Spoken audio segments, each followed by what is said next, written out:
This is practice test number 5, and in this video we're looking at problem number 7.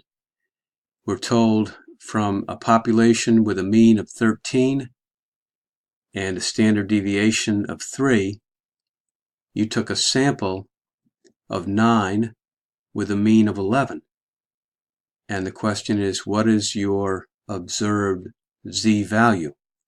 And you have the formula given here for the z-value, and all you need to do is plug in the right numbers into the right place in the equation. The z-value is equal to 11. 11 is the x-bar, the sample mean, minus the mean of the population, which is 13. 11 minus 13 in the numerator. And then in the denominator you have the sigma, which is the standard deviation of the population, 3, divided by the square root of the sample size, which is n, which is 9 in this case. And when you do the calculation, you should end up with a z of equal to -2.